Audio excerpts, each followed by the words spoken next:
দুনিয়াতে উলঙ্গ আইসি এই সাদা কাপড়টার জন্য, এই সাদা কাপড়টার জন্য আইসি দুনিয়াতে।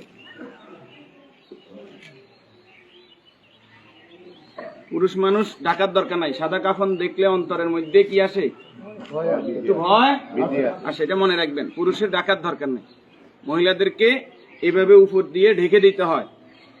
মরণের হরে জীবিত থাকতে দরকার নাই, কি কন? আমার মেয়ে, আমার স্ত্রী, আমার বোন, আমার মা বেপরদায় চলে, আমরা হইলাম দায়ুস।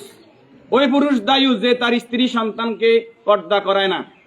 আপনি থাকতে আপনার স্ত্রী কিভাবে ফেরিওয়ালার সামনে যায় আলু ফ্রাইস কিনে? আপনি দেশে থাকতে, আপনি এলাকা থাকতে আপনার স্ত্রী কিভাবে মার্কেটিং করে যায়, এভাবে বাজার সদাই করে?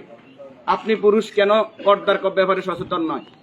আপনার উপযুক্ত মেয়ে ওড়না ছাড়া ঘর থেকে বের হয় কিভাবে? আপনার মেয়ে, আমার মেয়ে কিভাবে পায়জামা টাকনুর উপরে পরে?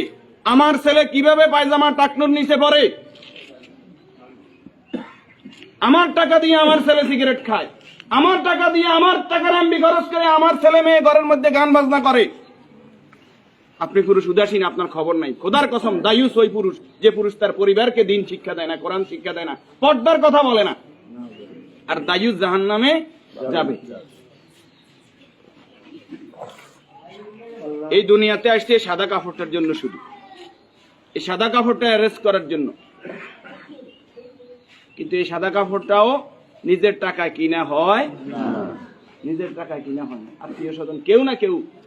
আমরা অনেক সময় শুনছি যে 3.5 হাতের মালিক ছাড়া আমি ন। আমি নিজে 8-10টা কবর এইভাবে দিছি যে উনি যে জায়গা দেখাই গেছে এই জায়গায় কবর দিন, আর জায়গা দিছি আমাদের বাড়িতে। কথা কি বুঝতে পারছেন? উনি যে জায়গা দেখাই গেছে ওই জায়গায় দিতে পারি নাই বিভিন্ন কারণে। ওই জায়গার মধ্যে হয়তো পুরান কবর পড়ছে, অথবা ওই জায়গার মধ্যে খাদ গর্ত বেশি, পানি হয়ে গেছে।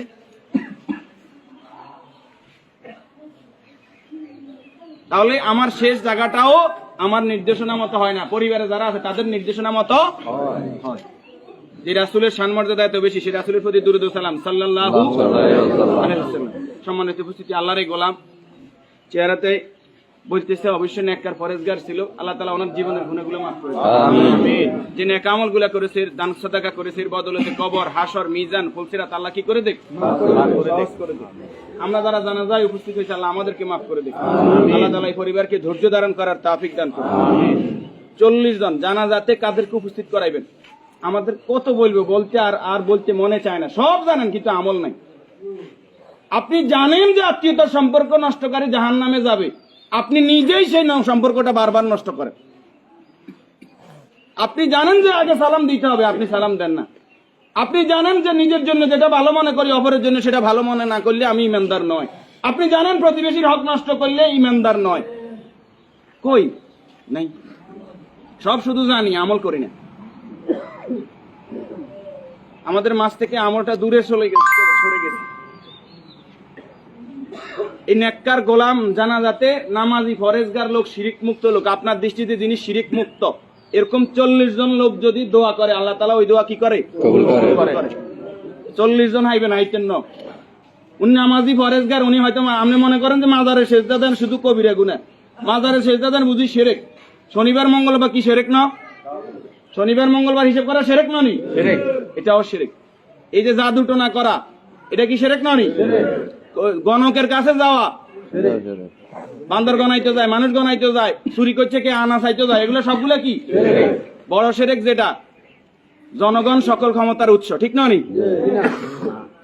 জনগণ সকল ক্ষমতার উৎস, সকল ক্ষমতার মালিক কে?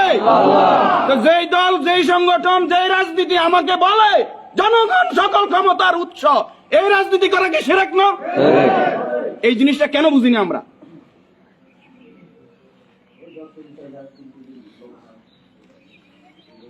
আপনি মুখে বললেন জনগণ সকল ক্ষমতার উৎস, অন্তরে আপনি বলবেন যে হ্যাঁ আল্লাহ সকল ক্ষমতার উৎস, এটা তো আল্লাহ মানে না।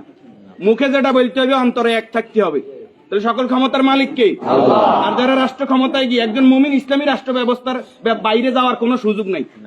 যদি আওয়ামী লীগ আবার তওবা ইস্তেগফার করি আই কয় যে আমরা আল্লাহর আইন অনুযায়ী রাষ্ট্র চালাইম, আমরা কইম আলহামদুলিল্লাহ। বিএনপি যদি কালকে বলে যে আমরা রাষ্ট্র চালাইম আল্লাহর আইন অনুযায়ী, কোরআনের আইন দিয়ে রাষ্ট্র চলবে, সৎ নামাজি ফরেজগার লোকরা চেয়ারম্যান মেম্বার হইব, তাকওয়াবান হইব, আমরা বিএনপির সাথে আছি, বিএনপি কে ভোট দেব। যদি জামাত ইসলামী বলে আমরা আল্লাহর আইন দিয়ে রাষ্ট্র চালাইবো, কোরআন চালাইবো, দেশ তাকওয়ার ভিত্তিতে চলবে, রাসূল যেভাবে চালাইবে আমরা তাদেরকে ভোট দিব। যদি চরমরাই বলে তাদেরকে ভোট দিব। আমাদের ব্যক্তিগত কারো কোনো আরস নাই।